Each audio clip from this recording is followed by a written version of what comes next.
नमस्कार। कार्यक्रम रणनीति में आपका स्वागत है। मैं हूं विनोद कुमार। दर्शकों, नेशनल कॉन्फ्रेंस और कांग्रेस के बीच में तल्खी अब सामने आने लगी है। परसों ही नेशनल कॉन्फ्रेंस के लोगों ने कहा था कि वो आने वाले भविष्य में कांग्रेस के साथ मिलकर के कोई भी चुनाव नहीं लड़ेंगे, चाहे वो पंचायत के हों या फिर अर्बन लोकल बॉडीज के हों। और कल ही यानी पिछले कल तारिक हमीद करा से जो कांग्रेस के चीफ हैं, पीसीसी चीफ हैं, उनसे पूर्व पार्षदों ने बातचीत की और बातचीत में ये कहा कि वो नेशनल कॉन्फ्रेंस के साथ चुनाव नहीं लड़ना चाहते। हालांकि ये हनीमून पीरियड उसी दिन खत्म हो गया था जब विधानसभा का चुनावी प्रचार चल रहा था और उमर अब्दुल्ला ने कहा था कि आप जम्मू में कंसंट्रेट करें, सीधे राहुल गांधी ने कहा था कश्मीर में दखल ना दें और आप अपने आप को मजबूत बनाएं। परिणाम आए, रिजल्ट आपने देखा होगा, 6 सीटें। सबसे वर्स्ट रिजल्ट कांग्रेस का है कि 6 सीटें 2024 के विधानसभा चुनाव में कांग्रेस को मिली। उससे बड़ा वर्स्ट ये बात थी जम्मू प्रोविंस में मात्र 1 सीट, राजौरी की ही सीट मिली। अब ना तो समन्वय और तालमेल बन पा रहा है, ना कांग्रेस खुद को तो कहती है इंडिया ब्लॉक का हिस्सा है, सरकार का हिस्सा है, लेकिन जो नेशनल कॉन्फ्रेंस है, जो सरकार एक पुख्ता सरकार है, वो मानने को तैयार नहीं है। यानी तल्खी बिल्कुल सामने आ गई है। पूर्व पार्षदों ने कह दिया है कि वो नेशनल कॉन्फ्रेंस के साथ मिलकर के चुनाव नहीं लड़ेंगे। तो चल पर चर्चा करेंगे। राकेश पंत जी हैं हमारे साथ भाजपा से। राकेश जी, आपका स्वागत है। शौकत अली चौधरी जी पीपल्स डेमोक्रेटिक पार्टी के प्रवक्ता हैं, उनका भी स्वागत है। मोहम्मद इमरान काजी नेशनल कॉन्फ्रेंस से ताल्लुक रखते हैं और जगदीप सिंह जो है पीडीपी क्षमा कीजिए कांग्रेस के प्रवक्ता हैं, वो भी हमारे साथ मौजूद हैं। शुरुआत करते हैं जगदीप जी से ही। जगदीप जी, कल फॉर्मर कॉरपोरेटर्स ने मुलाकात की और उसमें स्पष्ट तौर पर कह दिया कि वो आने वाले अर्बन लोकल बॉडीज के चुनाव नेशनल कॉन्फ्रेंस के साथ मिलकर के चुनाव नहीं लड़ेंगे। ये तल्खी की कुछ वजह आप बता सकते हैं? विनोद जी, शुक्रिया, आपका आभार। देखिए, कांग्रेस इस देश की सबसे बड़ी विपक्षी जमात है और कांग्रेस के प्रत्येक कार्यकर्ता को, नेता को और कर्मठ रूप से पार्टी के साथ जुड़े लोगों को पूरा हक है कि जो उन्हें बेहतर लगता है पार्टी के भविष्य के लिए वो उस पर बात करें। और जहां तक मैं समझता हूं, ये पार्टी का अंदरूनी मामला है और आला कमान प्रदेश के प्रतिनिधित्व के साथ मिलकर जो भी तय करेगी वो सर्वमान्य होगा। रही बात पिछले चुनाव में, क्योंकि मैं देख रहा हूं कांग्रेस को अक्सर और निरंतर कटघरे में खड़ा किया जा रहा है। पहली तो बात ये कांग्रेस का विजन था, कांग्रेस का एक तयशुदा अपने देश के जनहित में उन महत्वपूर्ण मुद्दों पर पहले से बनी एक विश्वसनीयता थी जिसके ऊपर हम टिके रहे। हमने बहुत जगह पर कंप्रोमाइज किए, ये आपने देखा। जम्मू कश्मीर के अंदर अगर हम बात करें, कांग्रेस ने राजनीतिक मफाद को दरकिनार करते हुए इंडिया गठबंधन के तहत भारतीय जनता पार्टी, जो सत्ता लोलुप में और अहंकार के मद में चूर होकर हर उस विषय विशेष पर अपनी मनमानियों पे उतरी हुई थी, हमारी कोशिश थी, हमारा प्रयास था। हमने बहुत जगह पर कंप्रोमाइजेस भी किए जिसका हमें राजनीतिक नुकसान भी। लेकिन अब ये क्या तय करती है आला कमान, ये आला कमान पर रहने देते हैं। और मुझे लगता है कि ये विषय जो है ये पार्टी का नितांत रूप से आंतरिक मामला है और इस पर आला कमान को ही फैसला लेना है। जी विनोद। इमरान काजी साहब, ये हनीमून पीरियड खत्म हो चुका है या उसी दिन खत्म हो चुका था जब चुनावी प्रचार में आपने देखा था कि कोई ज्यादा करंट उसमें नजर नहीं आ रही है कांग्रेस में और नतीजे भी उसी के मुताबिक निकले? और अब तो सीधा तौर पर, पहले एनसी के नेताओं ने कहा, एनसी के कार्यकर्ताओं ने कहा कि हम कांग्रेस के साथ यानी डूबते जहाज को साथ में नहीं ले जा सकते, और अब अपनी स्किन सेव करने के लिए कहीं कांग्रेस को ऐसा तो नहीं कहने का पड़ रहा है कि हम आने वाले अर्बन लोकल बॉडीज के चुनावों में एनसी के साथ चुनाव नहीं लड़ेंगे? जी इमरान जी। देखिए विनोद जी, जहां तक कांग्रेस की बात रही, वहां पे उनकी बैठक में ये बात कैसे आई, क्या आई, वो बेहतर वही बता सकते हैं या कांग्रेस के प्रवक्ता बता सकते हैं। किन वजूहत पे वो ये बोल रहे हैं कि नेशनल कॉन्फ्रेंस के साथ इलेक्शंस में नहीं जाना है। नेशनल कॉन्फ्रेंस में पिछले असेंबली इलेक्शन देखेंगे या पार्लियामेंट्री इलेक्शन देखेंगे, इक्वल अपॉर्चुनिटी मिली कांग्रेस को भी और नेशनल कॉन्फ्रेंस को भी। आप देखेंगे सीट शेयरिंग में भी कोई ज्यादा डिफरेंस नहीं था, पार्लियामेंट्री में भी और असेंबली में भी। इवन कि जो असेंबली इलेक्शन हुए कि वहां पे पार्टी में बहुत सारे अपनी नेशनल कॉन्फ्रेंस में था कि कुछ चीजों पे हम कॉम्प्रोमाइज नहीं करना चाहिए था, जी। लेकिन फिर भी for the sake of the alliance, जो अलायंस को जिंदा रखना था, जिस अलायंस के साथ हम जा रहे थे, जिस अलायंस का नारा हमने पूरे मुल्क में लगाया, उस अलायंस को बिल्कुल इंटैक्ट रखने के लिए नेशनल कॉन्फ्रेंस ने वहां पे भी कॉम्प्रोमाइज किया और एक इक्वल अपॉर्चुनिटी मिली कांग्रेस को भी वहां पे पार्टिसिपेट करने की। बाकी रही बात आज कांग्रेस क्यों कह रही है इसमें अपना म्यूनिसिपैलिटी इलेक्शन या आगे उसमें नेशनल कॉन्फ्रेंस के साथ नहीं जाना, वो इनकी हाईकमांड डिसाइड करेगी क्या होना है क्या नहीं होना है। उसमें हर बंदे को अपनी राय रखने का हक है। जैसे इन्होंने वहां पे इनकी मीटिंग में लोगों ने बात रखी, उनको अपनी सोच के हिसाब से रहे होंगे। अगर उनको बेहतर लगेगा कि नेशनल कॉन्फ्रेंस के बगैर ही कांग्रेस अच्छा कर सकती है तो मोस्ट वेलकम, हमें उसमें भी कोई दिक्कत नहीं है। इमरान काजी को भी अपना अधिकार है कि वो अपनी राय रख सकता है। अलायंस को जिंदा रखने के लिए एनसी को नुकसान उठाना पड़ा है। आपकी जाती राय?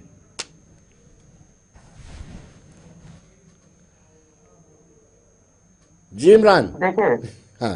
मैं आपको ऐसे देखिए, कुछ असेंबली सीट्स ऐसी थी जो हमने अपनी पार्लियामेंट्री बोर्ड में एक कैटेगरी में शामिल की, जिसमें हमारी इंदरवाल की सीट थी, जिसमें हमारी मुजफ्फर साहब जज की सीट थी थाना मंडी वाली, जिसमें हमारी बनाल वाली सीट थी, और भी बहुत सारी सीट थी। लेकिन इवन दो जब ये alliance for the sake of alliance कि नहीं, अलायंस को इंटैक्ट रखना है, उसके लिए अगर कुर्बानी देनी भी पड़ेगी, एक बड़ा गोल अचीव करने के लिए छोटी कुर्बानियां इंसान को देनी पड़ती है, और वो नेशनल कॉन्फ्रेंस में उसके एग्जाम्पल दिखाते हुए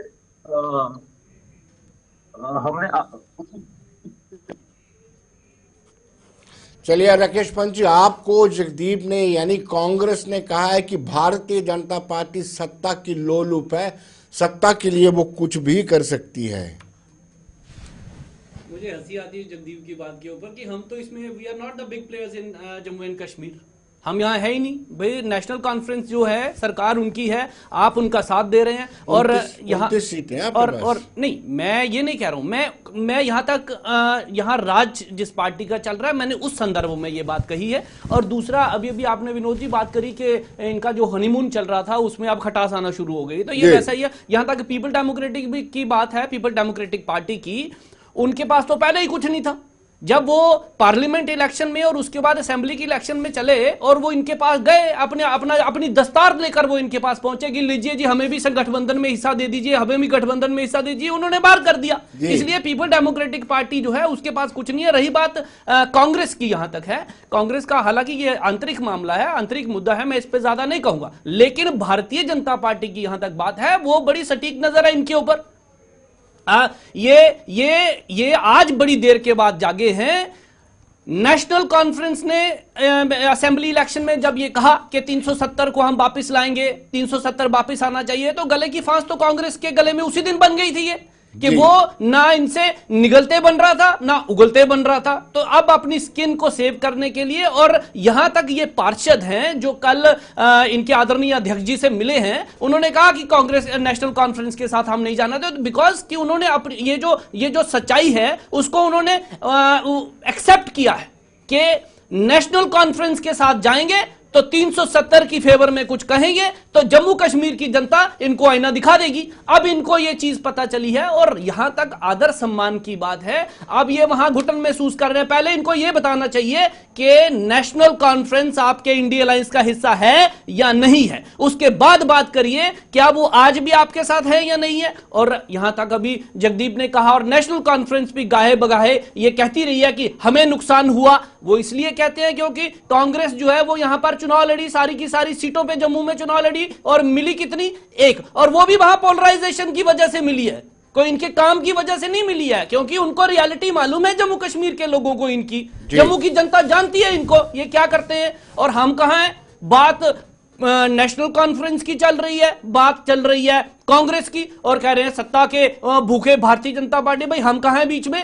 आपका ये नूरा कुश्ती जो चल रही है ये जम्मू कश्मीर की जनता भी देख रही है, और इसी का हिसाब आपको आने वाले निकाय चुनावों में भी दिखाएगी। चलिए, मैं नूरा कुश्ती शब्द का इस्तेमाल नहीं करूंगा, लेकिन जगदीप जी से जरूर जानना चाहूंगा। भारत सबसे बड़ा लोकतांत्रिक देश है और आप कहते हैं कि हमारी पार्टी में भी डेमोक्रेसी है, मान लेते हैं। आपकी जाती राय जानना चाहता हूं। जैसे मैंने इमरान जी से सवाल पूछा, अलायंस को जिंदा रखने के लिए क्या कांग्रेस को भी बलिदान देना पड़ा है? जो हालत ये बनी है, 6 पर आंकड़ा आपका आकर के रुक गया है। पहली तो बात मैं पहले भी कह चुका हूं, मैं बड़े सम्मान के साथ फिर कहना चाहता हूं कि कांग्रेस इस देश की सबसे बड़ी विपक्षी जमात है। लिहाजा मैं फिर कह रहा हूं, सत्ता के लोलुप में और उस आप समझिए सत्तानशी होने के बाद जो वो अहंकार आता है ना, उसकी मद में, उसकी रो में बहकर जब आप नाहक की हाँकते हैं तो वो जनता को दिखता है। मैं आपसे पूछना चाहता हूं, अभी भाई साहब कह रहे थे, पंत जी कह रहे थे कि जनाब हमारा कोई लेना देना नहीं। मुझे जरा ये बताएं, क्या हमने पूरी ईमानदारी से अपनी हार को स्वीकार नहीं किया? क्या हमने जांच कमेटी नहीं बिठाई? क्या हमने जम्मू कश्मीर में ईवीएम को लेकर कभी कोई सवाल, क्योंकि यहाँ आंकड़े नहीं बढ़े। लेकिन मैं ये आपको बता रहा हूं विनोद जी, मेरा एक व्यक्तिगत तौर पर अनुभव रहा है अखबार नवीसी का। 20-20 लाख रुपया चुनाव से ठीक 2 दिन पहले शराब बांटने को बेचा गया, दिया गया उम्मीदवारों को। और आलम यह था कि जम्मू शहर के अंदर या जम्मू के आसपास के इलाकों में किसी शराब की दुकान पर शराब बची नहीं, उन पर जुर्माने हुए। जिस तरीके से प्रशासन का, लोकल एडमिनिस्ट्रेशन का बेजा और नाहक इस्तेमाल किया गया, एम्बुलेंसेस में भर भर कर शराब बेची गई, हमने उस पर सवाल खड़ा किया। और इतना आपने आपको पाक साफ बताने की जरूरत नहीं है। आपने क्या महाराष्ट्र में किया और क्या हरियाणा में कर चुके हैं वो इस देश ने देखा है। अब तो आलम यह है कि आपने तो कानून बदल कर दिया, संविधान के अंदर आपने संशोधन कर दिया कि आप सीसीटीवी फुटेज नहीं मांग सकते। जो कैंडिडेट्स विनर अप नहीं थे, रनिंग अप में थे, उन्होंने करोड़ों रुपया जमा करवाया और आप कहते हैं हम आपको वो ईवीएम मशीनें नहीं दिखाएंगे। तो ये किस जीत की बात कर रहे हैं आप? बैसाखियों के सहारे खड़ी आपकी सरकार इस देश के मरकज में। तो बराए मेहरबानी अपना आत्मावलोकन कीजिए और कांग्रेस पर सवाल उठाने बंद कीजिए। रही बात कांग्रेस किस तरीके से आगे काम करेगी, मैं फिर से कह रहा हूं, ये फैसला आला कमान ने करना है। कांग्रेस का एक अपना जनाधार है, इसमें कोई दो राय नहीं है। आपने वो बात नहीं सुनाई कि क्या आपको सेक्रीफाइस करना पड़ा। दूसरा 2 सवाल आपसे, आपने ये नहीं बताया क्या कांग्रेस को बलिदान देना पड़ा था विधानसभा चुनावों में अलायंस को जिंदा रखने के लिए? दूसरा, क्या आपको लगता है, अहंकार का शब्द इस्तेमाल किया आपने, कहीं ऐसा तो नहीं ऐसी में अहंकार आ गया हो सत्ता में आने के बाद, इसलिए आपको बिल्कुल नजरअंदाज कर रहे हैं? फिर आपने बड़े सम्मान के साथ कहा कि हमने हार को कबूला। हार को तो तब कबूला आपने जब उमर अब्दुल्ला ने ये स्टेटमेंट दिया कि आप ईवीएम पर ठीकरा फोड़ना छोड़ें, तस्लीम करें कि आप हारे। जी जगदीप जी। विनोद जी, मैं आपके 3 का रिस्पेक्टिवली उत्तर दूंगा। पहली बात, उमर अब्दुल्ला साहब बड़े मजे हुए राजनेता हैं। उन्होंने ईवीएम पर एक जर्नल बात की थी, क्योंकि मैंने पहले बोला जम्मू कश्मीर में तो ईवीएम को लेकर सवाल था नहीं और महाराष्ट्र और हरियाणा में नेशनल कॉन्फ्रेंस है नहीं। दूसरी बात, हमारा एक अपना जनाधार है। जम्मू कश्मीर में कांग्रेस ने एक लंबा अरसा न केवल सत्ता में रहकर प्रदेश को नई ऊंचाइयों और नई बुलंदियों पर पहुंचाया है, अलबत्ता कांग्रेस की एक अपनी जमीन है राजनीतिक तौर पर। कहीं क्या पर हमने बड़ी गहनता से मनन किया है और मैं उम्मीद करता हूं कि आने वाले समय में परिस्थितियां कुछ और होंगी।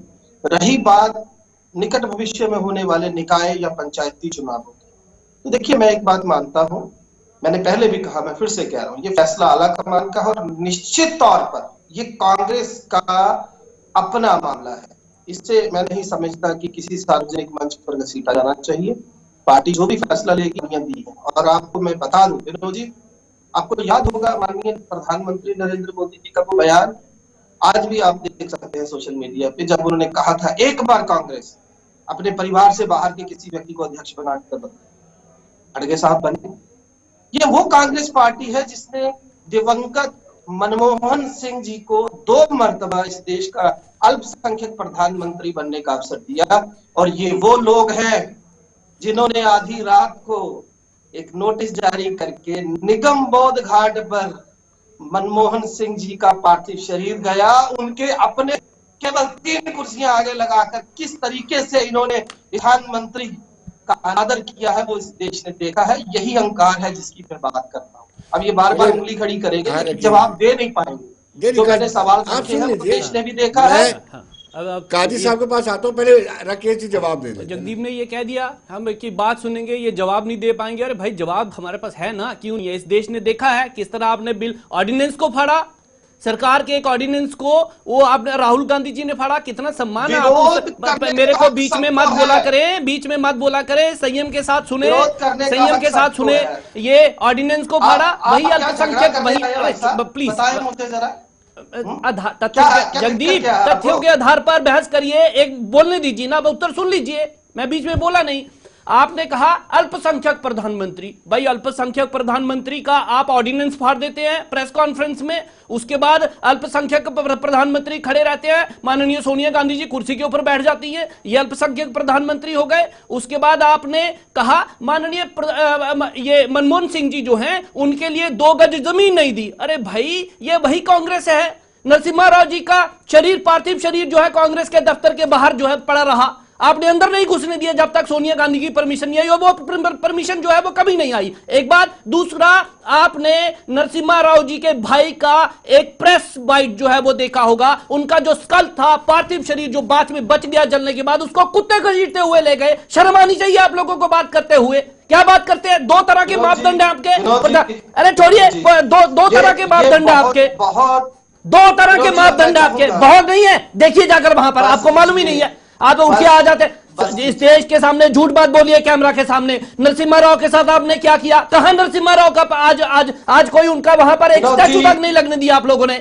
आप बात करते हैं अल्पसंख्यक प्रधानमंत्री की। जी विनोद जी, मैं काजी साहब के बाद आपको मौका देता हूँ। काजी साहब सोचेंगे मुझे अकेला ही छोड़ दिया, एनसी 42 सीटें लेकर के जम्मू कश्मीर में बैठी है, उनको अकेला कैसे छोड़ सकते, कैसे मुस्कुरा रहे हैं? काजी साहब, क्या वजूहत है आपको लगता है कि कांग्रेस को ढोया नहीं जा सकता है? कहाँ 42, कहाँ 6? जैसे कांग्रेस एक बहुत बड़ी जमात है। आप देखेंगे नेशनल पार्टीज में पूरे, जिनका कश्मीर से लेकर कन्याकुमारी तक जिनका कलर है वो या तो बीजेपी है या कांग्रेस। ऐसा नहीं है, अप्स एंड डाउन पॉलिटिक्स में चलते रहते हैं। अब ये है कि जिस हिसाब से ये यहाँ पे चलना चाहते हैं, एक डिफरेंट पॉलिटिकल व्यू के साथ आपको जाना पड़ेगा। आप एक ही स्ट्रेटेजी के साथ पूरे मुल्क में या पूरी स्टेट्स में नहीं, जहाँ स्टेट के अपने मसले मसाइल होते हैं, वहाँ की लीडरशिप, वहाँ के लोकल लीडरशिप, ये देखना पड़ेगा कि हम किस तरीके से लोगों में जाएं और कामयाबी हासिल करें। बाकी डोने की बात नहीं है, ये वर्ड मुझे नहीं लगता है कि सूटेबल है। या हम बोलेंगे कि आज नेशनल कॉन्फ्रेंस ने 45 सीटें या 45 सीटें ले ली तो नेशनल कॉन्फ्रेंस ने कोई किला पता कर लिया, नहीं, ऐसा कुछ। इलेक्शंस में अप्स एंड डाउन हमने वो टाइम पे देख लिया कि जब 2014 में हमारी 12-15 सीटें हम खुद सिमट के रह गए थे, लेकिन वो नहीं है। भाजपा देखेंगे कि इनको तो इतना अहंकार चढ़ा हुआ है कि जो 400 पार की बातें करते थे 240 पे सिमट के रह गए, और थोड़े दिनों में आप इंशाल्लाह आप देखेंगे कि मुल्क के सिनेरियो बहुत जल्दी बदलने वाले। जी जगदीप जी, विनोद जी, जी एक उम्र बीती है मेरी, नहीं एक चीज माइक की उस तरफ भी और इस तरफ भी, लेकिन आज का ये दिन मैं भूलूंगा जगदीप जी, नहीं। एक सवाल इनसे इससे ज्यादा अपेक्षा भी नहीं। सवाल एक छोटा सा सवाल। प्रणब मुखर्जी की बेटी ने भी एतराजात जाहिर किए हैं, बस आगे जवाब दे दीजिए। आपकी आवाज बंद हो गई है। आपके चैनल पर बैठकर क्या बोला है जी, और मुझे शब्द नहीं मिल रहे हैं कि किस हद तक जा सकते हैं ये लोग, और किस व्हाट्सएप यूनिवर्सिटी का ज्ञान ये जो है यहाँ पर बांटने के लिए गए हैं। पहला सवाल इन्होंने खड़ा किया कि आपने राहुल गांधी जी का नाम लेकर इन्होंने बोला कि उन्होंने वो दस्तावेज फाड़ा था। मुझे बताइए, क्या वो किसी का व्यक्तिगत मामला था? विरोध करने का हक सबको है, उन्होंने अपना विरोध जताया, इस पर इनको ऐतराज है। और 4 मरतबा इनके जुबान से ये शब्द निकला नरसिम्हा राव, नरसिम्हा राव बोलने का सर पहले तो इनको ये नहीं पता कि who is actually Narasimha Rao. He is the former prime minister of this country and this is what the way how you had just pronunciated it. और अब मुझे बताइए, मैं आपको यहाँ पर चुनौती दे रहा हूँ और मुझे तो अफसोस पता है किस बात का, इनका एक भी शब्द जो है वो आधिकारिक रूप पर मान्य नहीं है, इसलिए हम इनके खिलाफ बोल भी क्या पाए। इन्होंने कहा कि जनाब आपने तो उनके पार्थिव शरीर को एआईसीसी में अंदर नहीं आने दिया, क्या आपने वो व्हाट्सएप यूनिवर्सिटी के ज्ञान से बाहर आकर कभी वेरीफाई करने की कोशिश की है कि क्यों दिवंगत पीवी नरसिम्हा राव का जो पार्थिव शरीर है उनको उनके पैतृक राज्य में लेकर जाया गया, क्यों उनका अंतिम संस्कार वहां नहीं हुआ जहां हर इस देश के हर प्रधानमंत्री का होता है, सिवाय मनमोहन सिंह जी को छोड़कर। कारण यह था कि उनके परिवार था और ये बात ऑन रिकॉर्ड है। और तीसरा, इन्होंने एक बड़ा घिनौना आरोप लगाया, इन्होंने कहा कि सोनिया गांधी जी जो थी वो उनको मतलब कुर्सी छोड़नी पड़ी। अरे मुझे एक बात बताइए, आप मतलब किस हद तक जाएंगे? आप इस देश के उपराष्ट्रपति को 90 डिग्री के कोण में झुकते हुए देखते हैं, आप देखते हैं किस तरीके से वो माननीय प्रधानमंत्री के सामने अपने पद की गरिमा को धूमिल करते रहे, एक नहीं कई मर्तबा। और आज आप क्या बोल रहे हैं, मतलब कहां ले गए आप बात को? अरे थोड़ा सा सम्मान रखिए, बस देश के प्रधानमंत्री थे। और जे दिवंगत मनमोहन सिंह जी की मैंने बात की है, आपको याद है रेनकोट वाला बयान किसने दिया था? इससे ज्यादा शर्मनाक बयान क्या होगा उस प्रधानमंत्री के लिए जिसने इस देश की आर्थिक व्यवस्था के ताने बाने को दोबारा नए सिरे से नई जान फूकी थी। और ये आप ही की सरकार थी जिन्होंने मनमोहन सिंह जी के घर एजेंसीज को भेज दिया था, उस प्रधानमंत्री के घर जिनकी ईमानदारी की कसमें ये देश खाता है। तो बराए मेहरबानी अपने गिरेबान में झांकिए और थोड़ा सा अपनी जुबान पर, अपने लहजे पर चलिए आप एक राष्ट्रीय पार्टी के प्रतिनिधित्व कर रहे हैं यहाँ पर, आपको तो इतना भी सलीका नहीं है कि प्रधानमंत्री को किस तरीके से संबोधित किया जाता है। चलिए शौकत चौधरी जी हमारे साथ जुड़ चुके हैं। शौकत चौधरी हमारे साथ जुड़ चुके हैं, पीपल्स डेमोक्रेटिक पार्टी के प्रवक्ता हैं। शौकत चौधरी जी बड़े न्यूट्रल हैं, ना उनको कांग्रेस से लेना है ना एनसी से कुछ लेना। शौकत चौधरी जी, परसों एनसी वाले कहते हैं कि हम अलायंस नहीं करेंगे नियर फ्यूचर में जो अर्बन लोकल बॉडीज के इलेक्शन आ रहे हैं, कल कहते हैं कांग्रेस के लोग। इस सारे बयानों को आप किस तरीके से देखते हैं? क्या इनका हनीमून पीरियड खत्म हो चुका है? जी शौकत। बहुत शुक्रिया विनोद जी। देखिए, मैंने शायद आप ही के प्रोग्राम में या उसके प्रोग्राम में मैंने ये चीज इस पे मैंने कहा था। देखिए, नेशनल कॉन्फ्रेंस और कांग्रेस का आपस में इत्तेहाद हुआ पार्लियामेंट इलेक्शन में, क्योंकि पार्लियामेंट का इलेक्शन जो है वो बड़े लेवल का इलेक्शन था और उसके बाद असेंबली का इलेक्शन हुआ। लेकिन जो रिजल्ट आए, रिजल्ट मुझे लगता है नेशनल कॉन्फ्रेंस ने भी इस लेवल का रिजल्ट जो है वो अपने लिए भी एक्सपेक्ट नहीं किया था और कांग्रेस के लिए भी नहीं किया था। जो इंडिपेंडेंट्स आ गए उन्होंने कांग्रेस की कमी जो थी वो पूरी कर दी और इनडायरेक्टली कांग्रेस के उमर अब्दुल्ला साहब के बयान से जाहिर हो गया कि हमें आपकी कोई खास जरूरत नहीं है। और ये भी कहा उन्होंने बड़ा क्लियर कि भाई नेशनल कॉन्फ्रेंस के साथ कांग्रेस की गवर्नमेंट नहीं है, यानी कि सरकार में कांग्रेस नहीं है, बहरहाल इनका बाहर से हमें सपोर्ट है। ये तो उमर अब्दुल्ला साहब ने साफ कर दिया। अब ये आहिस्ता आहिस्ता चीजें क्लियर हो रही हैं। अब उनको मालूम है कि अगर लोकल पार्टीज के पंचायत के इलेक्शन होंगे तो कांग्रेस का रिजल्ट क्या रहेगा वो एक अलग बात है, लेकिन ये और भी छोटा इलेक्शन हो जाएगा, ग्राउंड लेवल का इलेक्शन है। तो नेशनल कॉन्फ्रेंस का कॉन्फिडेंस लेवल जो था वो शायद बढ़ गया और उनको लगता है कि कांग्रेस को अपने साथ रखने से शायद नुकसान हो जाएगा। और इनकी जो दोस्ती थी मुझे लगता है वो अब खत्म होने के कगार पर है, क्योंकि नेशनल कॉन्फ्रेंस को उसकी जरूरत नहीं रही।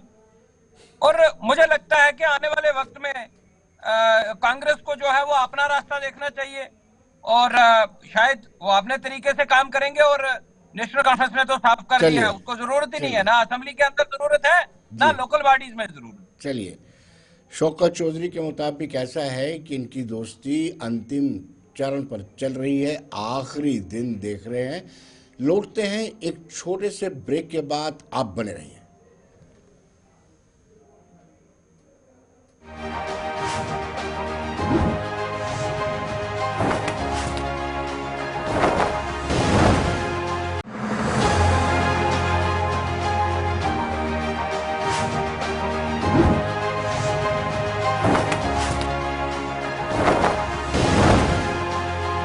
ब्रेक के बाद एक मरतबा फिर स्वागत है। राकेश पंत जी के पास चलेंगे और राकेश पंत जी को हवाला देंगे जो जगदीप जी ने कहा है कि 90 डिग्री का झुकाव उपराष्ट्रपति का उन्होंने अपनी गरिमा दांव पर लगा दी थी।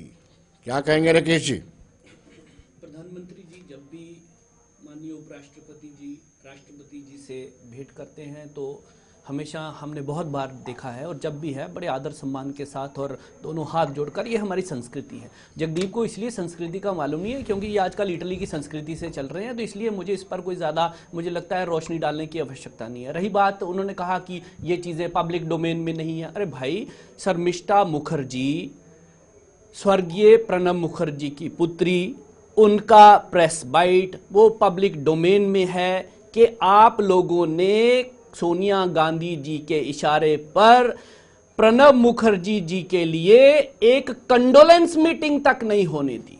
ये आपका इतिहास है। दो तरह के पैमाने हैं आप लोगों के लिए। जो गांधी परिवार के प्रति झुकता है, जो गांधी परिवार के लिए लॉयल रहता है, उसको आदर सम्मान है, और जो गांधी परिवार से बाहर जाकर इस देश के लिए सोचता है उसको आदर सम्मान नहीं है। आप मनमोहन सिंह जी का जिक्र कर रहे थे कि वो जन्मदाता हैं इस देश की जो इकॉनमी और जहां भारत आज पहुंच रहा है, हम भी मानते हैं उनका बहुत बड़ा योगदान है, इसमें कोई दो राय नहीं है। लेकिन उनके साथ साथ स्वर्गीय नरसिम्हा राव जी का योगदान भी तो याद करिए, वो उस समय प्रधानमंत्री थे।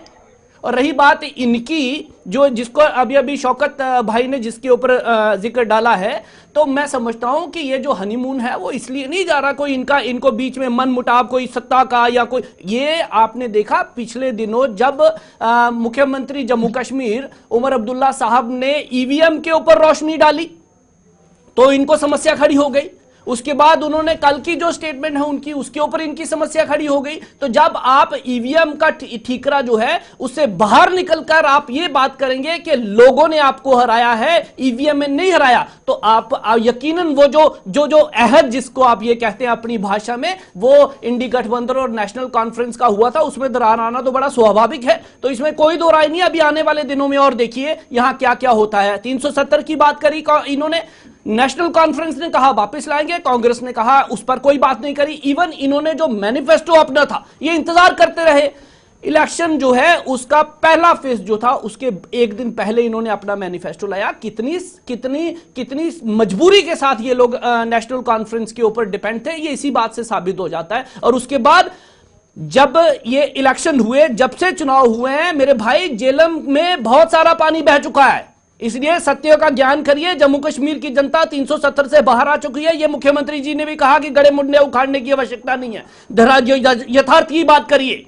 और उसके बाद वो बात करिए जब आप हिस्सा थे, you are part and parcel of the ये जो आपका नेशनल कॉन्फ्रेंस और कांग्रेस साथ में थे जी इलेक्शंस में, उसकी बात करिए। 200 यूनिट बिजली फ्री दे। आज माननीय मुख्यमंत्री क्या कहते हैं कि नहीं, वो हम तो स्थिति में है नहीं कि 200 यूनिट बिजली फ्री दे दी जाएगी। तो उस पर बात करिए, उनको जगाइए, वहां पर अपने जोर लगाइए। क्या कहा आपने लोगों के साथ, क्या आपने लोगों के साथ वादे किए, और यही चीज आपको देखने में आएगी निकाय चुनावों में भी।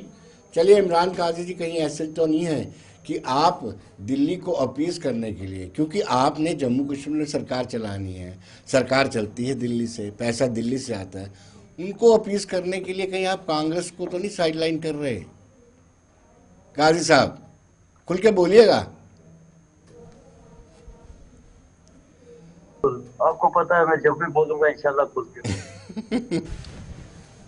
मसला ऐसा है कि इसमें दो तीन चीजें इन्होंने उठाई, आपने भी कुछ सवाल उठाए। सबसे पहली चीज, जब हमने अपने मैनिफेस्टो जारी किया था उसमें हमने क्लियरली मेंशन किया था कि हम 370 के लिए और अपनी स्टेटहुड के लिए और अपने कॉन्स्टिट्यूशनल राइट्स के लिए लड़ाई लड़ी है। यह हमने जब हम यहाँ पे अभी हमारे सीट शेयरिंग का भी मसला नहीं हुआ था कांग्रेस के साथ, उससे पहले से ही हम अपने स्टैंड पे क्लियर थे, और उसके बाद भी हम अपने स्टैंड पे, और आज भी हम अपने स्टैंड पे क्लियर है।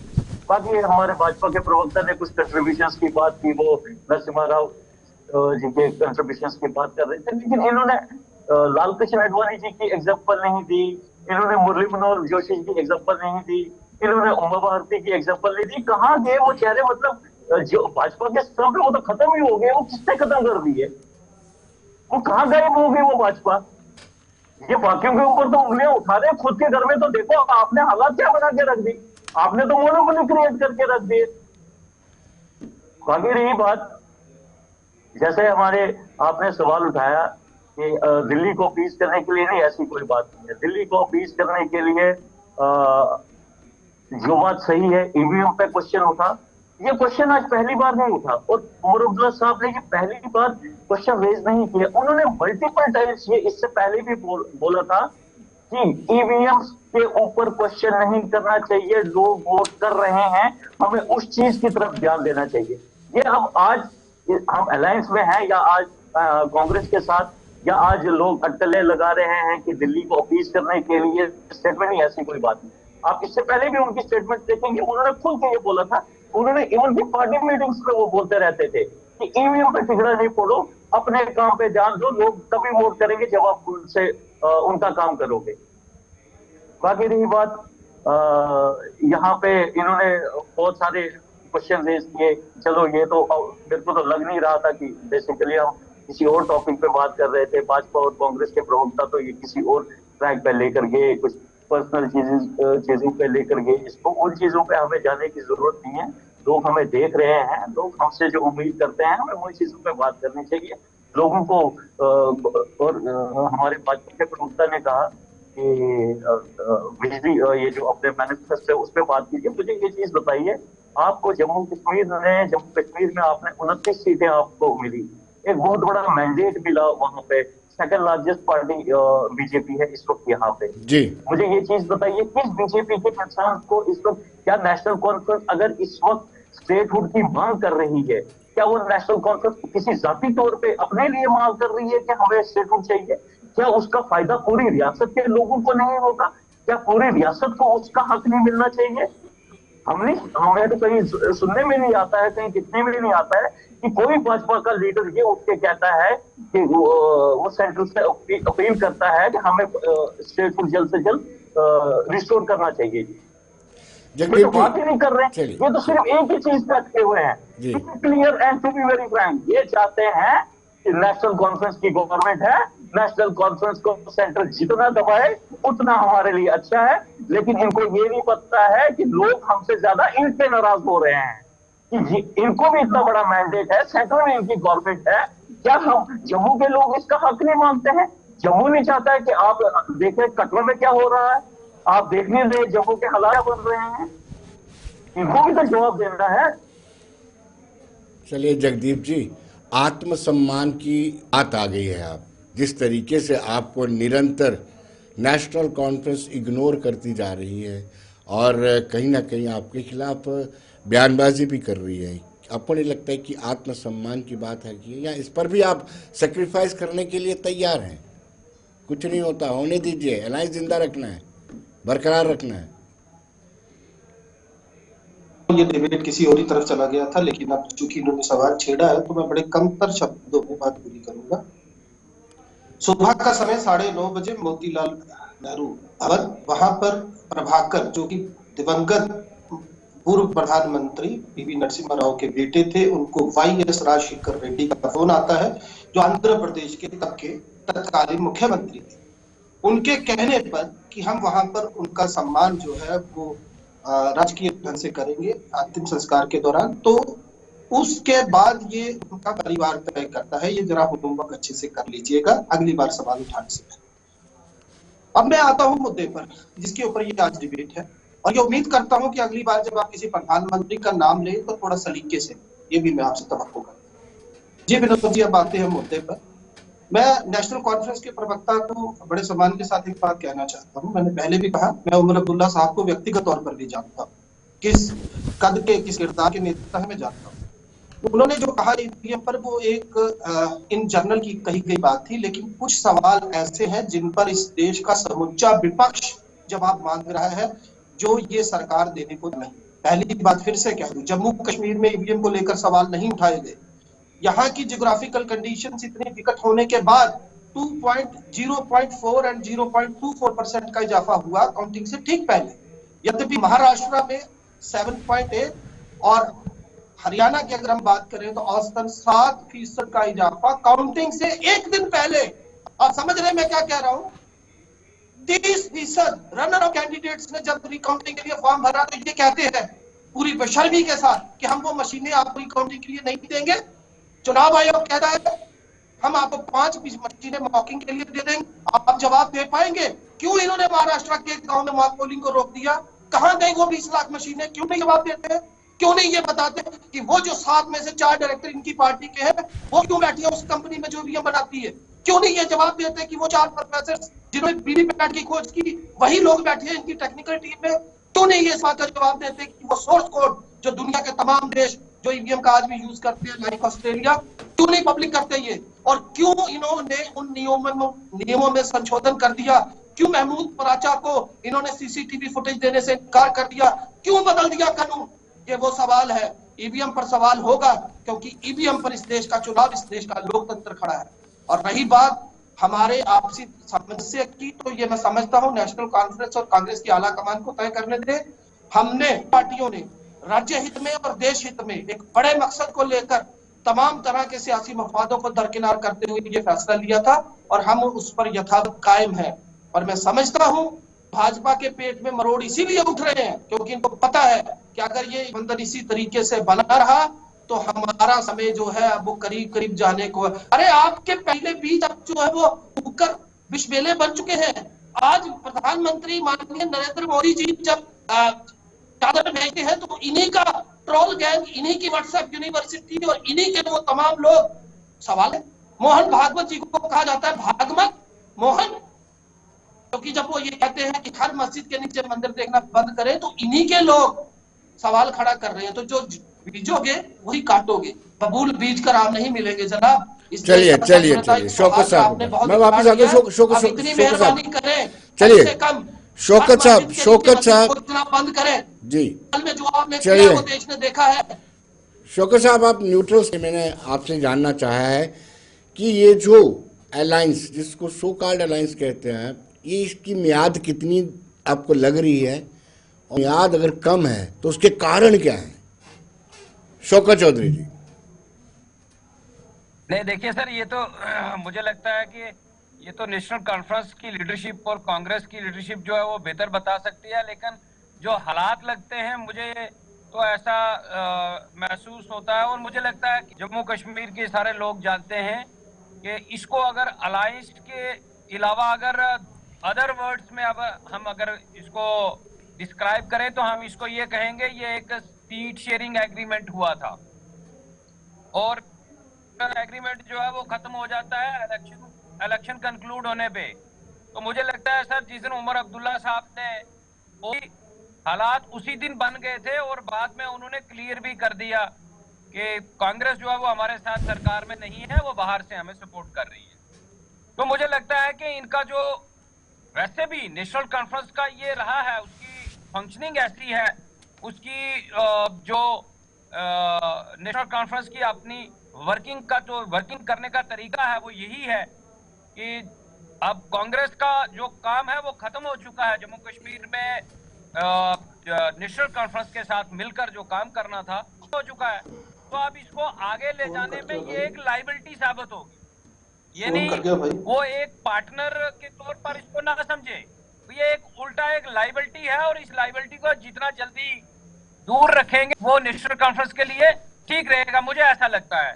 बाकी सर हालात बता देंगे आने वाले, अगर जम्मू कश्मीर की सरकार को लगेगा कि यहाँ पे लोकल बॉडीज और पंचायत के इलेक्शन करवाने हैं, मुझे लगता है कि उसमें बहुत सारी चीजें क्लियर हो जाएंगी, क्योंकि 3 महीने हुए हैं अभी और सरकार की वर्किंग जो है और अपोजिशन की वर्किंग जो है वो भी सारी क्लियर है जम्मू कश्मीर के लोगों के सामने। 10 साल के बाद इलेक्शन हुआ और खासकर 2019 से लेके 24 तक जम्मू कश्मीर के लोगों ने जो फेस किया, जम्मू कश्मीर के लोगों ने बहुत ही एक्सपेक्टेशन के साथ, बड़ी उम्मीदों के साथ नेशनल कॉन्फ्रेंस को और जम्मू के लोगों ने बीजेपी को मैंडेट था। एक को कहा सरकार बनाइए, दूसरे को कहा अपोजिशन में अपनी रोल अदा करिए। अभी तक जो है वो ना सरकार की कार्रवाई है, ना अपोजिशन का कोई रोल रहा है। तो अब ये जम्मू कश्मीर के लोग जो जिन्होंने बड़ी उम्मीदें लगा के रखी थी, वो भी महसूस कर रहे हैं कि सरकार को काम करना चाहिए, और जो बीजेपी को मैंडेट मिला है अपोजिशन का, उसको भी बड़ी जिम्मेदारी के साथ अपोजिशन करनी चाहिए। वक्त दोनों किस दाने पे जाके रुकते हैं। राकेश दीप जी ने आरोप लगाया है कि जब से मोहन भागवत जो आरएसएस के चीफ है, उन्होंने कहा कि हर मस्जिद के नीचे मंदिर ढूंढना तलाशना बंद कर दिया, तब से आपके लोगों ने उनका सम्मान करना बंद कर दिया है। वो पहले मैं शौकत भाई की बात का जवाब दे दूं। ये कांग्रेस और नेशनल कॉन्फ्रेंस का हिसाब वो हो गया है कि निकलना खुल्द से आदम का सुनते आए थे, लेकिन बड़े बेआबरू होकर तेरे कूचे से हम निकले। ये इसी तरह इनको से निकाला जा रहा है। और दूसरा, शौकत भाई ने एक और बात कही कि ये कांग्रेस और नैन्सी का गठबंधन जो है वो यहाँ लाइबिलिटी बन गया है जम्मू कश्मीर में। मैं समझता हूँ कांग्रेस पूरे देश के लिए लाइबिलिटी बन गई है। हम तो कांग्रेस मुक्त की बात करते हैं, इसीलिए तो करते हैं कि पिछले 70 सालों में इन्होंने जो देश को दिया है उसी का खामियाजा ये लोग भुगत रहे हैं। और अभी चुप रहो ना भाई, मेरे बीच में क्यों बोलते हो? जगदीप बीच में मत बोला करो भाई, जगदीप बीच में मत बोला करो, जगदीप बीच में मत बोला करो। अब दूसरी बात आ गई, दूसरी बात जगदीप ने कहा कि इलेक्शन कमीशन क्यों नहीं करता, इलेक्शन कमीशन ऐसे नहीं करता इलेक्शन। अरे ये वही पॉलिटिकल पार्टी है, वही राजनीतिक दल है जिसने मुख्य चुनाव आयुक्त टीएन सेशन को गांधीनगर से चुनाव लड़वा दिया। तब आपको इलेक्शन कमीशन याद नहीं है, उसकी सार्थकता याद नहीं? क्या बात करते हैं? अरे छोड़िए, कांग्रेस को सपोर्ट किया, कांग्रेस ने सपोर्ट किया था उनको। ऐसा नहीं, देश को बरगलाने का प्रयास मत करिए, देश को बरगलाने का प्रयास मत करिए। देश देख रहा है और जम्मू कश्मीर के लोग भी इस चैनल के माध्यम से आपको देख रहे हैं, क्या क्या कर रहे हैं आप लोग वो भी देख रहे हैं। और यहां तक आपके गठबंधन की बात है, पोल खुल गई है। इंडी गठबंधन का हिस्सा नेशनल कॉन्फ्रेंस है कि नहीं है, ये बात स्पष्ट तौर पे कहिए। मेरा व्यक्तिगत मामला, अरे आप जगदीप, आप कांग्रेस के प्रवक्ता बनकर यहां पर आए हुए हैं, आपका व्यक्तिगत मामला हो गया, इस पे बात करिए कि नेशनल कॉन्फ्रेंस जो है वो इसका इंडी गठबंधन का हिस्सा है या नहीं है। इस पे ईवीएम पे उन्होंने सच कहा कि नहीं कहा, इस पर बोलिए। 370 पे आपका क्या स्टैंड रहा, उस पर बोलिए, ठीक है, उस पर बोलिए। पहले ये बरगलाइए मत लोगों को। चलिए इमरान काजी कुछ कहना चाहते हैं जी। इमरान भाई चलिए। देखिए Vinod ji, national conference India गठबंधन का हिस्सा है और एक इंपॉर्टेंट हिस्सा है, इसमें कोई शक नहीं है, पहली बात। दूसरी बात, देखिए अलायंस की बात कौन कर रहे हैं? पीडीपी और बीजेपी। जिस बीजेपी ने जिसके साथ अलायंस कर लिया उसी को खा लिया। ये जो हमारे शौकत साहब बैठे हैं, इनको तो पता ही नहीं चला इनके पांव से जमीन कब खींच ली इन्होंने। ये कश्मीर को बदलने चले थे, इन्हीं को बदल के रख दिया इन्होंने। और किस अलायंस की बात कर रहे हैं और क्या बात कर रहे हैं ये? यहाँ पे जब मरहूम मुफ्ती मोहम्मद सईद साहब ने ओथ सेरेमनी ली एज ए चीफ मिनिस्टर, जब उन्होंने ओथ लिया तो आपको अच्छी तरह याद होगा, आप थे वहां पे, मुझे अच्छी तरह याद है, उन्होंने कहा था कि हम पाकिस्तान का शुक्रिया अदा करते हैं कि उन्होंने इस इलेक्शन में, ये भाजपा के लोग और ये तो नॉर्थ पोल साउथ पोल के अलायंस के इकट्ठे आ गए थे, ये किन के अलायंस में सवाल खड़ा कर रहे हैं, मुझे तो समझ ही नहीं आ रहा है। इन्होंने तो जिसके साथ आज तक अलायंस कर दिया उस पार्टी का बेड़ा गर्क कर दिया, इन्होंने शिवसेना का बेड़ा गर्क कर दिया, एनसीपी का बेड़ा गर्क कर दिया, अकाली दल का बेड़ा गर्क कर दिया, ये हमारे शौकत साहब बैठे हैं इनका बेड़ा गर्क कर दिया इन्होंने। मुझे यकीन है आपका बेड़ा गर्क नहीं किया, आप भी हिस्सा थे, आप भी हिस्सा थे, आपका बेड़ा गर्क तो नहीं किया। हमारा वाजपेयी साहब का दौर था, हमारा ना हम कभी बीजेपी को हिस्सा बना रहे, कभी हिस्से नहीं बने, हम अपने रियासत में बीजेपी को अपने साथ कभी जगह नहीं देंगे। हम वही थे जिन्होंने सेंटर में अलायंस करते हुए भी आपको यहाँ पे एनडीए की सरकार में इलेक्शन आ रहा था रजौरी सीट पे। हम गलती नहीं करते। एक छोटा सा सवाल पीडीपी है जिनकी वजह से आज हम इस हालात में है। एक छोटा सा सवाल आप में अगर झोंका है किसी ने, आप दोनों जमातों का करा यहाँ पे। एक सवाल का जवाब देंगे। आपने 2/3 बहुमत से ऑटोनॉमी के प्रस्ताव को पारित किया था। उमर अब्दुल्ला केंद्र सरकार का हिस्सा थे, उस केंद्र सरकार ने उसको डस्टबिन में डाला, लेकिन वो हिस्सा बने रहे थे। इसका जवाब देंगे आप?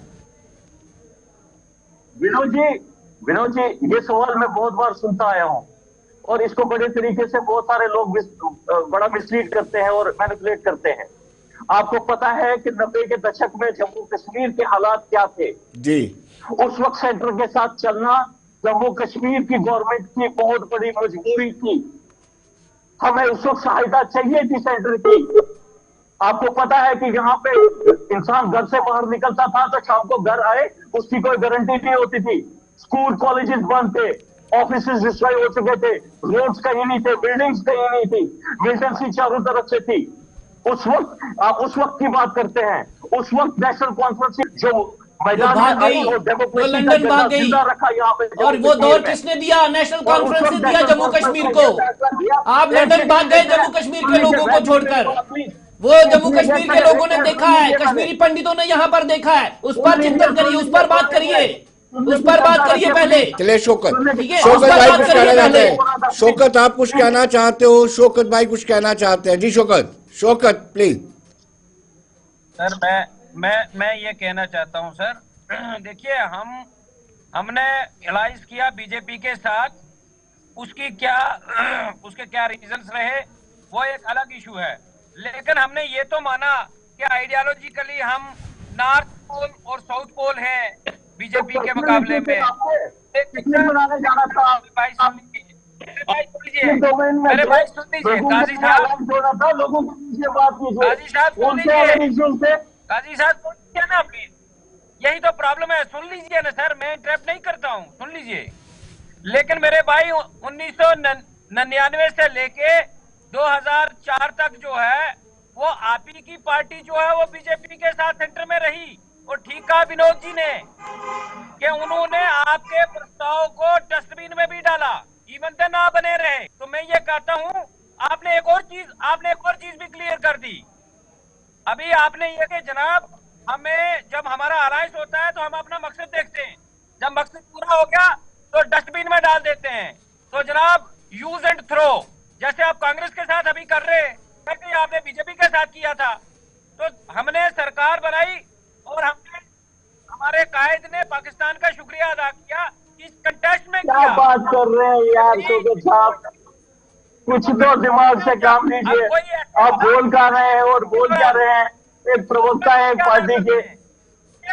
आप जरा ध्यान रखा करें, जब आप किसी के साथ अलायंस करते हैं तो थोड़ा सा उसका जो इखलाकी तकाजे हैं उनको भी जो है वो सामने रख के किया करें, यूज एंड थ्रो मत किया करें सर, ये कहना चाहता हूँ। चलिए जगदीप जी, अब तो ये टर्म भी आ गई है कि कांग्रेस को भी यूज एंड थ्रो कर रही है नेशनल कॉन्फ्रेंस। अब कब तक आत्मसम्मान की चिंता आप नहीं करेंगे? विनोद जी, पहले तो मैं जरा उस प्रश्न पे थोड़ा सा चाहूंगा डिटेल में बात करना। त्रिशंकु जनादेश के बाद जब पीडीपी और भाजपा सत्तासीन हुई थी तो वो पहला दिन था शपथ समारोह का जी। फॉर्मर डिप्टी चीफ मिनिस्टर के मुंह पर दही जमा हुआ था डॉक्टर निर्मल सिंह के, जब दिवंगत मुफ्ती मोहम्मद सईद साहब ने पाकिस्तान और आतंकियों को श्रेय दिया था शांतिपूर्ण ढंग से हुए चुनाव का। तो ये तो बताता है कि सत्ता लोलुपता इन पर किस हद तक है। लेकिन national conference, prime minister present थे वहाँ पे? नहीं, प्राइम मिनिस्टर नहीं था। नहीं, काजी साहब यहाँ आप गलत हैं, प्राइम मिनिस्टर नहीं थे। लाजा शाम को प्रेस कॉन्फ्रेंस इन्होंने की थी, प्राइम मिनिस्टर के सामने नहीं कहा गया। काजी साहब इसको दुरुस्त करेंगे विनोद जी। बिल्कुल। दूसरा, अगर नेशनल कॉन्फ्रेंस में कोई प्रवक्ता नहीं हूँ नेशनल कॉन्फ्रेंस का, लेकिन अगर नेशनल कॉन्फ्रेंस ने भाजपा के साथ गठजोड़ किया तो ये भी याद रखिए वो वाजपेयी साहब का दौर था। वो वाजपेयी साहब जिनको पूरा विपक्ष पूरे सम्मान के साथ सम्मान की नजरों से देखता है और सम्मान के साथ पेश आता है। तो इसलिए वो फर्क जो है वो हमें समझना होगा। अब मैं आता हूँ इटली और लंदन की बात करने वाले मेरे भाजपाई व्हाट्सएप यूनिवर्सिटी का ज्ञान हासिल करके यहाँ बैठे मित्र पर कि भाई साहब अमेरिका की बात भी कर लीजिए। जरा बता दीजिए आपके अडानी लाला पर 2200 करोड़ की रिश्वत का इल्जाम जो है अब तो वो क्रिमिनल कोर्ट ऑफ जस्टिस में भी चला गया। मुद्दा क्या है और उस पर बात करिए, कहाँ जा रहे हैं वहाँ पर? छोड़िए ना, तो लीजिए अडानी का नाम रेवंत रेड्डी साहब उनकी आरती उतार रहे हैं वहाँ पर, छोड़िए ना बात को। क्या बात कर रहे हैं वहाँ कर्नाटका, अरे तेलंगाना में देखिए वहाँ पर रेवंत रेड्डी उनकी आरती उतार रहे हैं वहाँ पर। ऐसे मत बोलिए, ठीक है? और यहाँ वो सम्माननीय बिजनेसमैन है यहाँ पर, उनकी बात मत करिए यहाँ पर, उनकी बात मत करिए यहाँ पर। और इसकी बात करिए जल्दी, वैसे नहीं लोगों, मैंने कहा ना लोगों को भड़का नहीं सकते, ठीक है? लोगों को भड़का नहीं सकते। रोज अंबानी अडानी, अंबानी का जियो का नेटवर्क ये भी इस्तेमाल करते हैं, ये जगदीप भी इस्तेमाल करते हैं जियो का नेटवर्क। ये जगदीप मैंने कल देखा, जगदीप जियो का नेटवर्क इस्तेमाल करते हैं। छोड़िए इस बात को भैया, ये लोग नहीं देखने वाले। ये जो आप अपना ज्ञान बांट रहे हैं, छोड़िए इसको।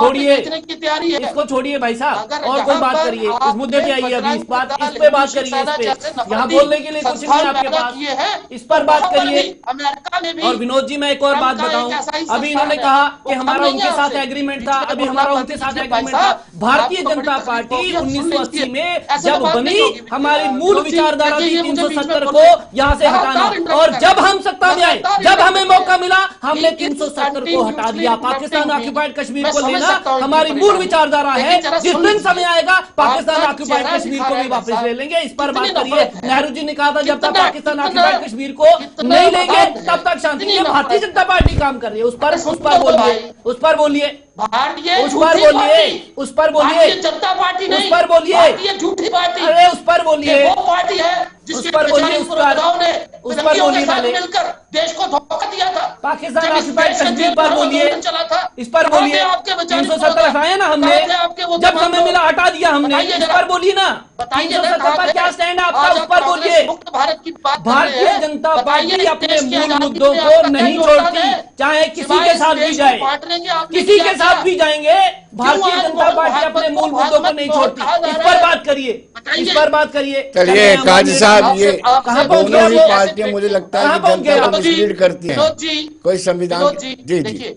देखिए ईमानदारी से ये ऐसे लिमिट नहीं होता। लगातार इन्होंने मुझे इंटरप्ट किया, पानी पी कर इंटरप्ट कर रहे हैं, तो बराए मेहरबानी मैं बड़े प्यार से मैं एक चीज पानी इनको वाला कहना गिलास चाहता लिखवा हूं लेता हूं उनसे। कि भाई साहब मेरी बात सुनिए। जब ये देश आजादी की लड़ाई लड़ रहा था, आप फिरंगियों की गोद में बैठे थे, आप इतिहास नहीं बदल सकते। हाँ। तो कांग्रेस मुक्त भारत की चाचा बात नेहरू करने किसकी से गोद में लेकर थे? बीच में मत सॉरी बोलो टू ना से, भाई, सुन लो मुझे पता है आपको तकलीफ फॉर्मर प्राइम होगी। मिनिस्टर ऑफ इंडिया, आपका मुझे आदर इतिहास सम्मान के साथ, नहीं लेकिन ये कहना देश जानता है वो कहाँ बैठे आपके थे। मुझे पिछले ज्यादा डिटेल वैचारिक में जाने की पुरोधा आवश्यकता जो नहीं थे, है। वो कहाँ बैठे थे? चाचा नेहरू कहाँ बैठे थे? जानता हूँ। चाचा नेहरू कहाँ बैठे थे? एक सवाल, नेहरू कहाँ बैठे छोड़ थे? देते हैं। बोलिए ना, मेरे- इस पर ये मेरे- देश जानना मेरे- चाहता है कि नेहरू कहाँ थे। मेरे बुद्धिमान प्रबुद्ध नेहरू मित्र कहाँ एक सवाल का थे? जवाब दें। इस पर बोलिए। अरे भाई सवाल तो सुन लो। आजादी की सवाल लड़ाई तो में सुन नेहरू लो। कहाँ बैठे अरे थे? सवाल तो सुन लो भाई। नेहरू कहाँ मेरे बैठे थे? सवाल इस तो पर बोल बोलिए दो। पहले, इस कुछ पर बोलने बोलिए, नहीं दे रहे। इस मैं पर तो बोलिए, झगड़ा करने वाला हूँ नहीं इस भाई। पर बोलिए ना। हम एक सवाल करने वाले लोग हैं। एक सवाल इस पर चलिए बोलिए। चलिए जगदीप जी हाँ, बोलिए, एक सवाल एक करिए सवाल सुन जी लीजिए। एक सवाल सुन लीजिए। जी।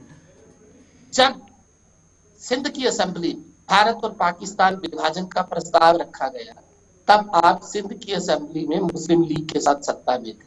आप वो लोग हैं जो उस प्रस्ताव के बाद बाइकाट तक नहीं कर सकते। आप क्या बात करेंगे मेरे साथ जरा। और आपको मैं एक और बात बता दूं, जब आप कांग्रेस मुक्त भारत की बात करते हैं तो हम भ्रष्टाचार मुक्त भारत की बात करते हैं। और आपके अडानी लाला आज जिन परिस्थितियों में है ना, आप मानकर चलिए कि चलिए, ट्रंप साहब अब वो मोदी काजी साहब से बात का करते हैं। तकाजा काजी साहब, रखेंगे। क्या आपको नहीं वो लगता है कि हर वो फैसला लेंगे जो उनके देश के हित में है। काजी साहब ये आपकी तरह दोनों देश को जो है पॉलिटिकल गिरने नहीं पार्टीज करते। एक नाम पर, एक धर्म के नाम पर बरगला रही है पूरे देश की जनता को? काजी साहब नहीं, देखिए भाजपा एग्जिस्टेंस में आई इसीलिए है और इसी तरीके से आई है। भाजपा के पास कोई डेवलपमेंट का मुद्दा नहीं है। भाजपा एक ही चीज है, या तो इन्होंने मंदिर मस्जिद की बात करनी है या हिंदुस्तान पाकिस्तान की बात है। इनके पास और कोई मुद्दा नहीं, हिंदू मुस्लिम को छोड़ के, धर्म की राजनीति को छोड़ के। आप मुझे एक चीज आइए 2014 से लेके अपनी ईमानदारी से एक चीज का मुझे विनोद जी आप थोड़ा सा एनालिसिस करके मुझे बताइए, 2014 से लेके 2024 तक ये जो अभी पार्लियामेंट के 3 पार्लियामेंट के इलेक्शन हुए, जितने भी मैनिफेस्टो में वादे हुए, सिवाय डिस्ट्रक्टिव, मैं कहता हूं डिस्ट्रक्टिव वादे जो थे उनको छोड़ के एक कंस्ट्रक्टिव वादा जो भाजपा ने इमरान भाई समय इजाजत नहीं दे रहा है। इमरान साहब प्रयास कर रहे हैं बदलने का। अनंतनाग का इमरान खान जी आपका बहुत बहुत शुक्रिया। शोकत चौधरी जी आपका बहुत बहुत शुक्रिया। जगदीप सिंह आपका शुक्रिया। राकेश पंत जी आपका भी बहुत बहुत शुक्रिया। और दर्शकों आप बने रहिए देश दुनिया की खबरों के लिए और मुझे दीजिए इजाजत। नमस्कार।